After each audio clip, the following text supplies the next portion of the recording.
Si vous recherchez l'un des meilleurs projecteurs 4K à courte focale, vous aurez probablement rencontré de nombreuses difficultés sur le marché des projecteurs courants. Vous n'avez cependant rien à craindre, car grâce à notre vidéo, vous aurez toutes les informations dont vous avez besoin pour trouver un appareil qui répond à vos besoins. Numéro 5. JMGO 01 Pro. Il existe peu d'incursions des projecteurs à LED dans la diffusion d'images à ultra courte focale. Je n'ai en tête que des exemples peu convaincants chez LG. C'est donc avec curiosité et impatience que j'attendais de pouvoir mettre la main sur un des exemplaires de la gamme JMGO 01 et 01 Pro. Avec les niveaux de luminosité avancés, il faudra se limiter à une taille maximum de 110 pouces. Recommandation du constructeur, pour le 01 Pro. Autre différence entre les deux modèles, le rapport de projection est de 0,25:1 pour le 01 et de 0,21:1 pour le 01 Pro. La source lumineuse à LED est annoncée avec une durée de vie de 45 000 heures, et l'utilisation de cette technologie permet de rendre les appareils plus silencieux que leur équivalent laser, avec un bruit de fonctionnement annoncé à 27 décibels. Certaines options seront partagées comme le système sonore d'InAudio, la gestion automatisée du focus et du trapèze électronique, ainsi qu'un mode auto-calibration qui s'active en fonction de la surface de projection.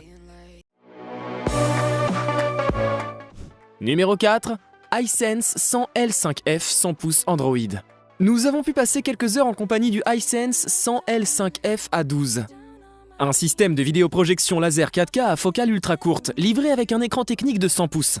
Nous vous livrons nos premières impressions sur ce pack que le constructeur décrit comme une alternative crédible aux téléviseurs de très grande taille. Chez Hisense, cette solution s'appelle le 100L5F A12. Une dénomination franchement pas simple à retenir, mais qui fait référence au fait que le vidéoprojecteur à courte focale est livré avec un écran technique de 100 pouces, soit 2,54 mètres de diagonale. Pas mal! D'autant qu'ici, le constructeur chinois, comme ses principaux concurrents d'ailleurs, promet une image 4K grâce à la technologie de vobulation et une durée de vie de l'éclairage de 25 000 heures, puisqu'il utilise une technologie de laser bleu.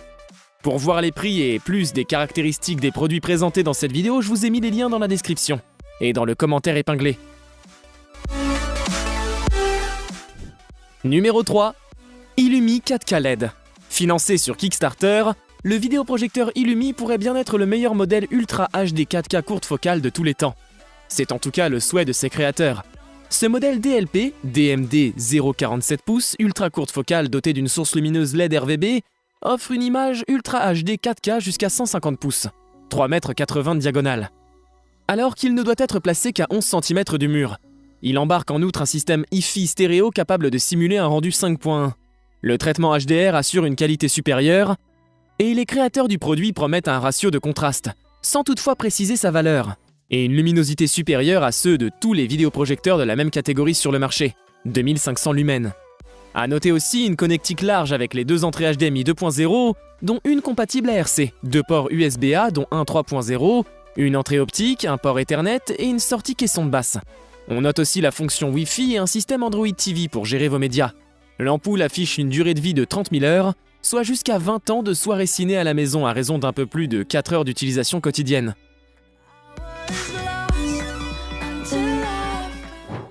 Numéro 2.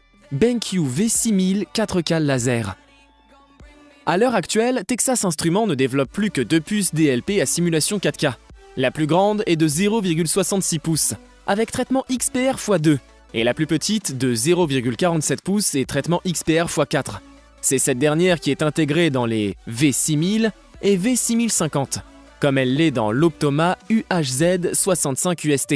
Les BenQ V6000 et 6050 utilisent également la technologie XPR Shift, laquelle élève la résolution native des pixels, Full HD, à une résolution UHD.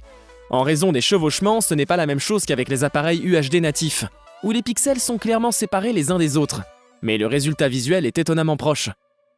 La source lumineuse des nouveaux BenQ est un laser bleu avec roue au phosphore et roue chromatique RVBJ, RGBY.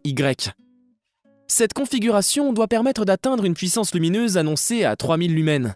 Il est compatible HDR10, HLG et 3D Ready.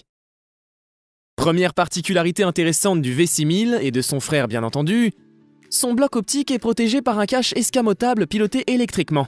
C'est une première sur un appareil de ce type. Une fois allumé, le focus est ajusté électriquement à l'aide de la télécommande. Autre nouveauté bienvenue, les entretoises intégrées, qui indiquent directement la distance nécessaire pour les diagonales d'écran les plus courantes. Elles constituent une aide précieuse lors de l'installation, et peuvent être repoussées dans le châssis après utilisation, ou sinon fixées de façon permanente. La lampe classique a cédé la place à un moteur laser d'une durée de vie de 20 000 heures. Numéro 1. Epson 100 pouces Epic Vision Ultra LS500. Grâce à sa grande image lumineuse et contrastée, ce vidéoprojecteur à focale ultra courte de chez Epson donne vraiment l'impression qu'il est possible de se créer un petit cinéma à la maison. Mais quelques contraintes sont à prendre en compte. Dès les premières minutes face à la projection assurée par ce EH LS500B, l'effet wow domine encore plus. La maîtrise de la technologie Tri-LCD du constructeur Epson provoque incontestablement quelque chose chez le cinéphile que nous sommes. L'image est contrastée, nette, piquée, lumineuse, fluide, autant qu'elle peut l'être pour un vidéoprojecteur. Bref, vraiment savoureuse. Évidemment, les photos réalisées ne mettent pas en valeur la qualité ressentie pour cette image. On est arrivé à la fin de cette vidéo. Pour voir les prix et plus des caractéristiques des produits présentés dans cette vidéo, je vous ai mis les liens dans la description et dans le commentaire épinglé. À bientôt!